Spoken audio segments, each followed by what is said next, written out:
Assalamualaikum warahmatullahi wabarakatuh. Perkenalkan, saya Mutmainah dari UPTD SDN 130 Impres Gantarang, calon guru penggerak Angkatan 7 Kabupaten Maros. Salam guru penggerak. Pada video ini, saya akan memaparkan demonstrasi kontekstual terhadap pemikiran Ki Hajar Dewantara. Saya akan menyampaikan ide gagasan tersebut dalam beberapa bait pantun. Selamat menyaksikan. Ide atau gagasan sesuai dengan pemikiran Ki Hajar Dewantara, diantaranya yang pertama, penerapan trilogi pendidikan. Yang kedua, pendidik menuntun kodrat anak. Yang ketiga, pendidikan yang berpihak pada murid.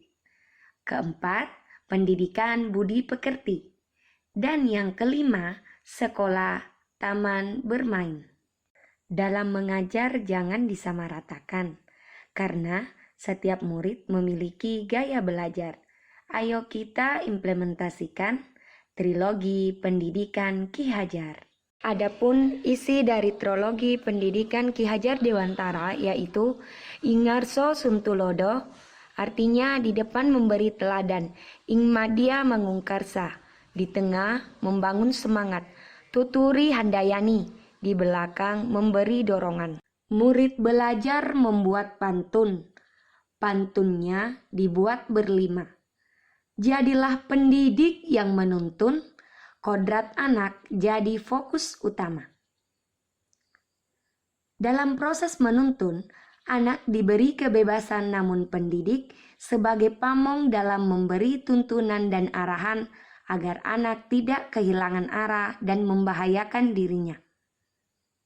Seorang pamong dapat memberikan tuntunan agar anak dapat menemukan kemerdekaannya dalam belajar. Dalam proses menuntun, seorang pendidik harus memperhatikan kodrat anak, yaitu kodrat alam dan kodrat zaman. Kodrat alam terkait dengan lingkungan di mana anak berada. Jadi, seorang pendidik harus mampu membuat perencanaan pembelajaran yang bervariatif berdasarkan kebutuhan murid dan mengaitkan materi dengan kehidupan nyata. Karena hal ini akan membuat pembelajaran menjadi bermakna dan kontekstual, sehingga relevan dengan kehidupannya. Sedangkan kodrat zaman terkait dengan situasi dan kondisi dari waktu ke waktu yang berbeda, sehingga cara yang digunakan untuk menghadapinya pasti akan berbeda pula. Sediakan modul sebelum mengajar, supaya rapi, jangan lupa dijilid. Ayo kita terapkan pemikiran Ki Hajar, pendidikan yang berpihak pada murid. Dengan berlandaskan pemikiran Ki Hajar Dewantara, sudah seharusnya kita sebagai pendidik hadir untuk memfasilitasi dengan berbagai upaya yang mampu mengembangkan kemampuan murid dalam olah cipta, olah rasa, dan olah karsa setiap murid kita, sehingga mereka berkembang sebagaimana kodratnya. Berikut dokumentasi kegiatan pembelajaran yang saya lakukan terkait dengan pendidikan yang berpusat pada murid. Misalnya, dengan menerapkan model pembelajaran yang bervariatif dan sesuai dengan kebutuhan murid.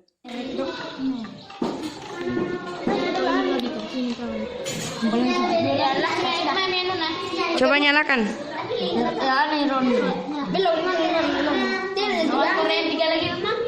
Nyalakan coba nak.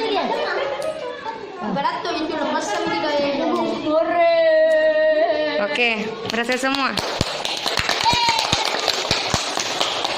Selain menggunakan model pembelajaran, dalam proses pembelajaran, saya juga menggunakan media pembelajaran yang bervariatif dan sesuai kebutuhan murid. Agar pesan yang ingin saya sampaikan lebih mudah dimengerti, lebih menarik, dan lebih menyenangkan bagi murid, sehingga akan memberikan pengalaman belajar yang berbeda bagi murid, dan mampu merangsang minat belajar murid untuk terlibat aktif dalam kegiatan pembelajaran, sehingga pembelajaran akan berpusat pada murid.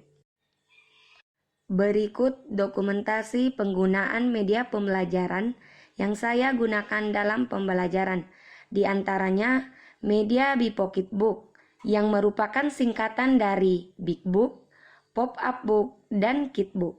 Ketiga jenis media ini mengintegrasikan beberapa mata pelajaran atau tematik. Selain itu, saya juga menggunakan media pembelajaran berbasis IT dengan memanfaatkan beberapa aplikasi-aplikasi yang tersedia secara online. Melalui aplikasi-aplikasi tersebut, saya mendesain media pembelajaran sesuai dengan kebutuhan dan karakteristik murid saya untuk digunakan dalam proses pembelajaran. Tidak hanya sampai di situ, saya juga mengupload media pembelajaran tersebut ke YouTube agar bisa digunakan oleh para pendidik lainnya. Melihat lampu nyalanya redup, agar kiranya segera diganti. Jika ingin murid mencapai keseimbangan hidup, tanamkanlah nilai-nilai budi pekerti. Budi pekerti dapat diartikan sebagai perpaduan antara cipta atau kognitif, karsa atau afektif sehingga menciptakan karya atau psikomotorik. Sebagai pendidik, tidak hanya menuntun anak untuk mencapai perkembangan sesuai dengan potensi yang dimilikinya, namun pendidik juga menanamkan nilai-nilai karakter dan budi pekerti yang baik terhadap murid. Berikut dokumentasi pembiasaan di sekolah dalam menerapkan budi pekerti murid. Di antaranya, pembiasaan berdoa sebelum dan sesudah belajar, mencium tangan guru, serta penerapan budaya Mapatabe. Budaya Mapatabe ini merupakan tata krama adat masyarakat Bugis Makassar yang berkaitan dengan nilai-nilai sopan santun dan saling menghargai. Ke pasar membeli ikan, melihat pembeli sedang komplain. Murid belajar dengan menyenangkan karena belajar sambil bermain. Untuk menciptakan suasana menyenangkan dalam kelas, saya membuat permainan domi bilbul, domino bilangan bulat. Melalui permainan ini, murid belajar penjumlahan dan pengurangan bilangan bulat, seperti bermain domino. Hal ini saya lakukan untuk mengubah mindset murid bahwa penjumlahan dan pengurangan bilangan bulat itu mudah, asyik, seru, dan menyenangkan. Tantangan yang saya hadapi ketika menerapkan pemikiran Ki Hajar Dewantara di kelas atau di sekolah saya, yang pertama yaitu kurangnya minat belajar murid, sehingga sulit menerapkan pembelajaran sesuai kodrat alam dan kodrat zaman. Kemudian yang kedua, kurangnya sikap keterbukaan sebagai pendidik terhadap perkembangan zaman, sehingga tidak ada keselarasan dengan kodrat zaman murid.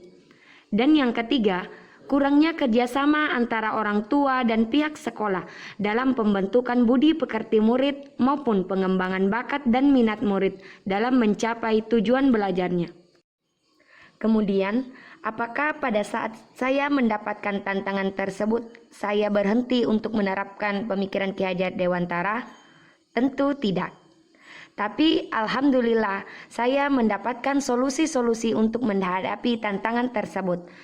Yaitu yang pertama, mendiagnosis kebutuhan belajar murid serta menerapkan model pembelajaran bervariatif sesuai karakteristik murid dan menyelipkan permainan dalam pembelajaran.